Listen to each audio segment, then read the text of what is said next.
Hello students, welcome back to our YouTube channel Hindi hiker.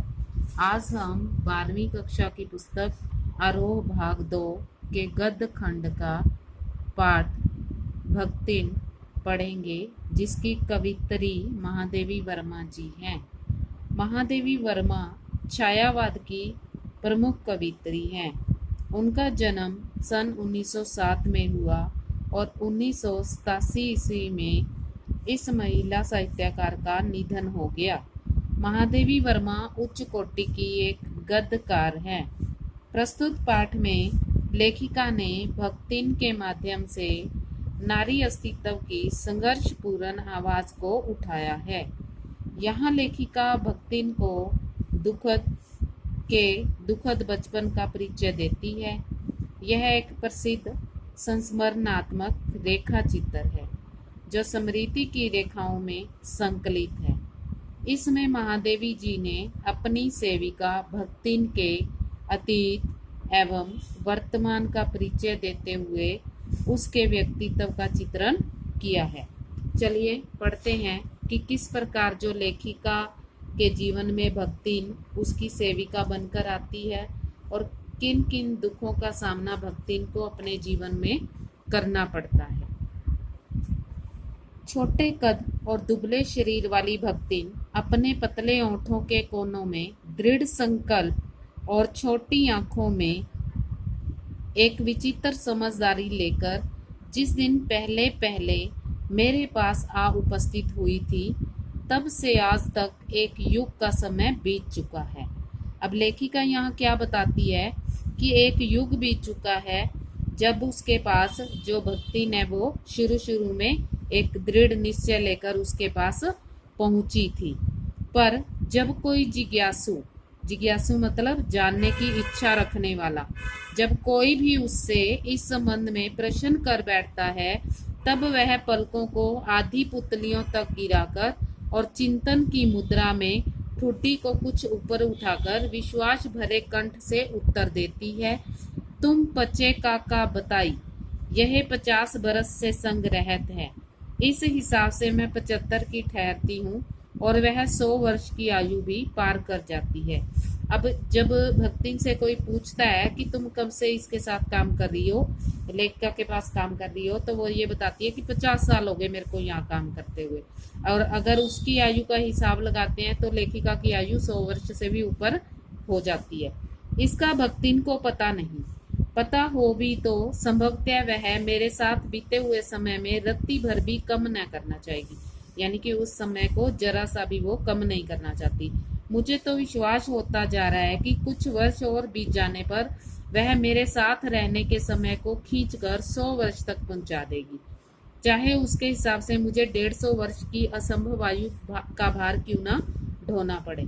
यानी कि वो किसी को ये नहीं कहेगी कि वो अभी उसके साथ काम करने लगी है, बहुत लंबे समय तक पहुंचा देगी। सेवक धर्म में हनुमान जी से स्पर्धा करने वाली भक्तिन किसी अंजना की पुत्री न होकर, स्पर्धा मतलब हनुमान जी से मुकाबला करने वाली, किसी अंजना मतलब अंजना हनुमान की माता थी, अंजना की पुत्री न होकर वह एक अनाम धन्य गोपालिका की कन्या है, यानी कि अहिरन है, जाति है ये उनकी अहिरन। नाम है लक्ष्मी अर्थात लक्ष्मी। पर जैसे मेरे नाम की विशालता मेरे लिए दुर्वय है, दुर्वय मतलब दुखद है, वैसे ही लक्ष्मी की समृद्धि भक्तिन के कपाल की कुंचित रेखाओं में नहीं बंध सकी।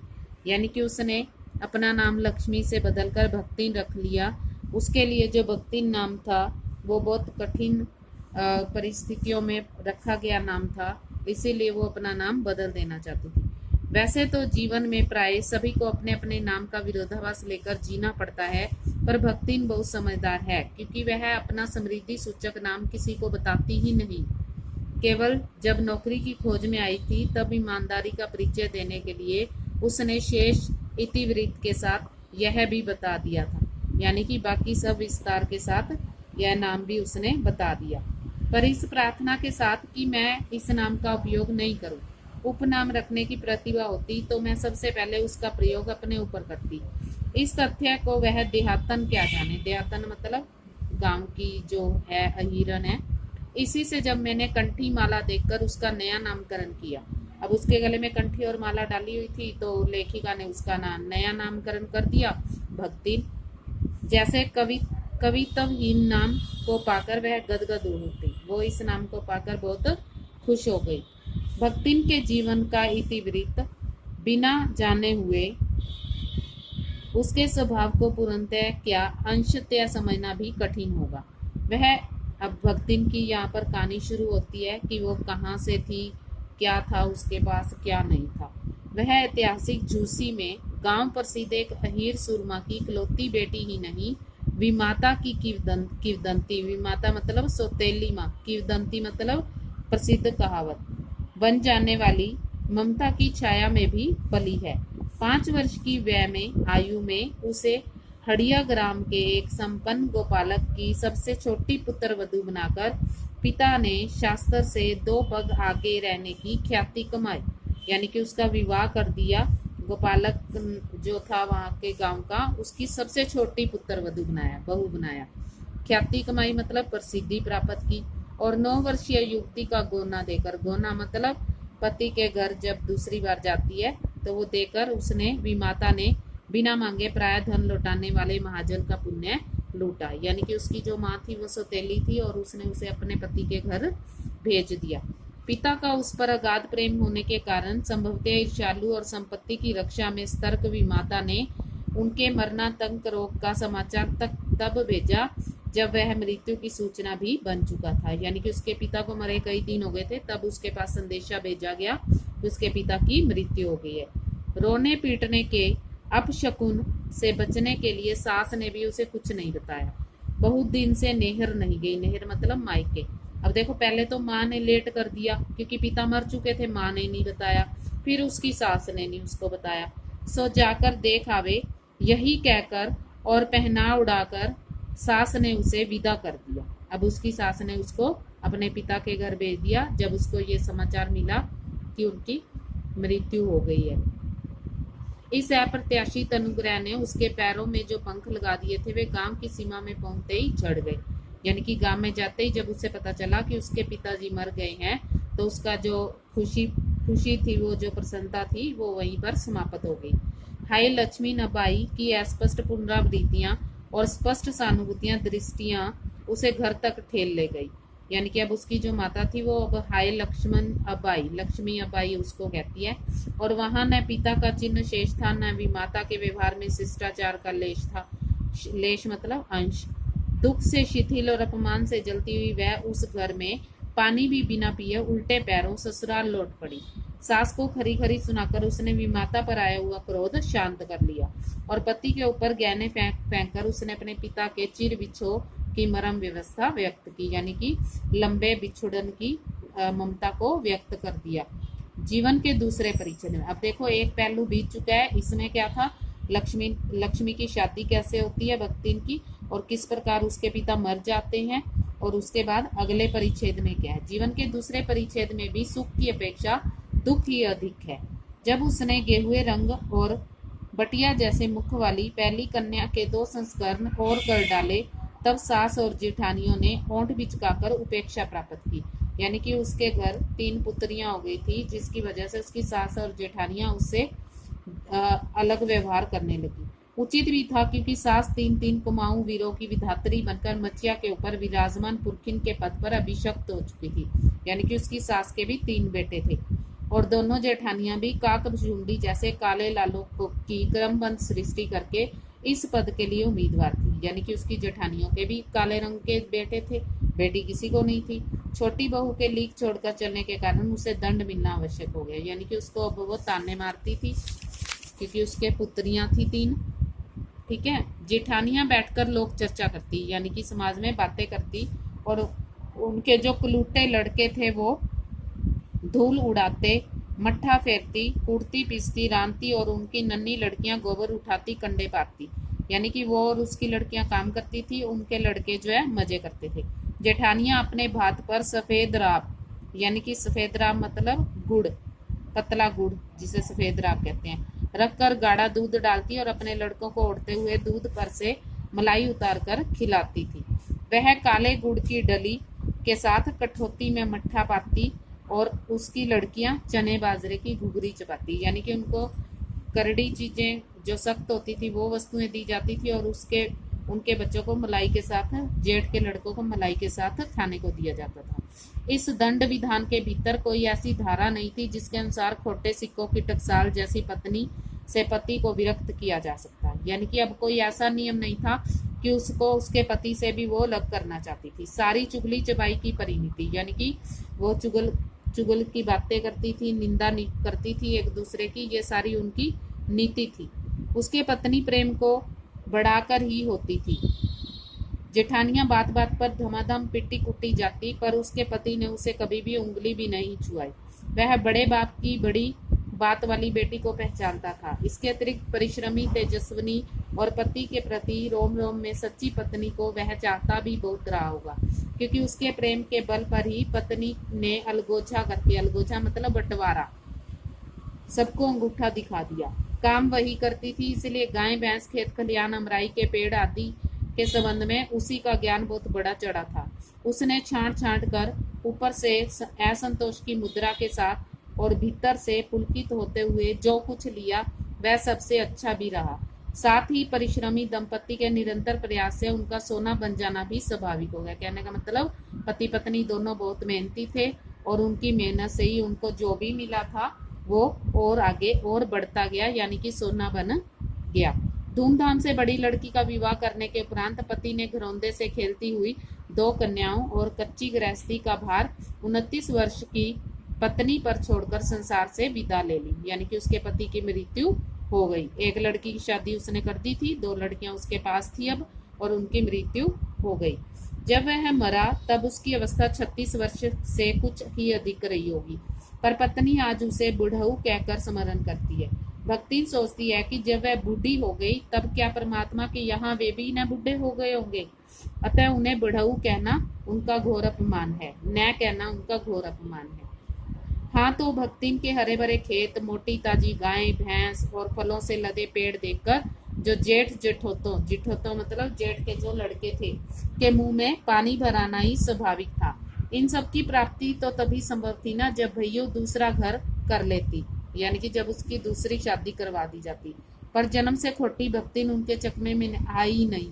उसने क्रोध से पांव पटक पटक कर आंगन को कंपायमान करते हुए कहा कि हम कुकरी बिलारी न होए, हमार मन पुसाई तो हम दूसरा के जाव नहीं, तो तुम्हार पचे की छाती पे होरहा भुजंग और राज करब समझू रहे। अब यहाँ पर वो क्या कहना चाहती है कि मैं कोई कुतिया बिल्ला नहीं हूँ जो मेरा मन करे तो इधर चली जाऊं या उधर चली जाऊं, दूसरों के घर चली जाऊं। मैं तो यहीं पर रहकर तुम्हारी छाती पर ही मूंग दलूंगी। तुम्हें समझ आ गया? क्योंकि वो उसकी शादी करना चाहते थे, पर उसने ये बातें उनको कह दी।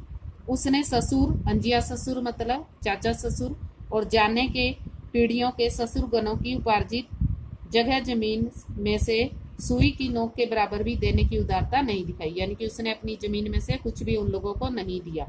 इसके अतिरिक्त गुरु से कान फुकवा, कंठी बांध और पति के नाम पर घी से चिकने केशों को समर्पित कर अपने कभी न टलने की घोषणा कर दी। यानी कि वो अपनी बात से कभी नहीं टलेगी, वो अटल है और दूसरी शादी वो नहीं करेगी। भविष्य में भी संपत्ति सुरक्षित रखने के लिए उसने छोटी लड़कियों के हाथ पीले कर उन्हें ससुराल पहुंचाया और पति के चुने हुए बड़े दामाद को वो घर जमाई बनाकर रख लिया।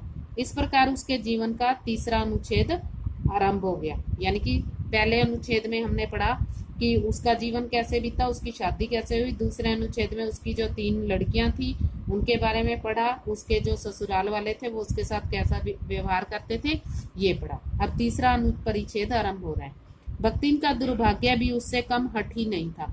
यानी कि अगर वो जिद्दी स्वभाव की थी तो उसका भाग्य भी हठी था।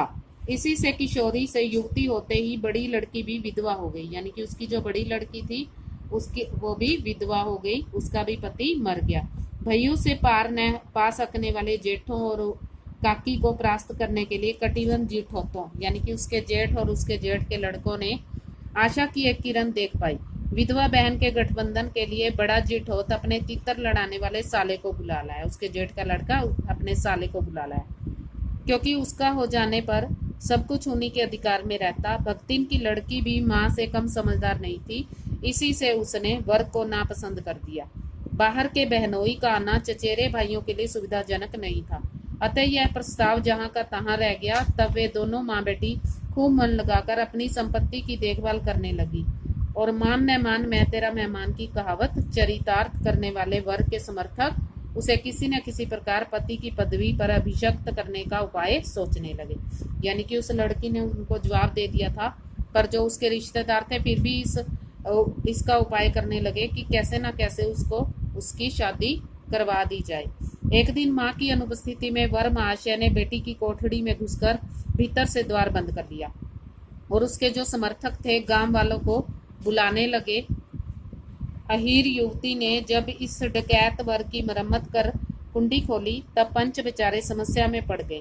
तितरबाज युवक कहता था, वह निमंत्रण पाकर भीतर गया और युवती उसके मुख पर अपनी 5 उंगलियों के उभार में इस निमंत्रण के अक्षर पढ़ने का अनुरोध करती थी।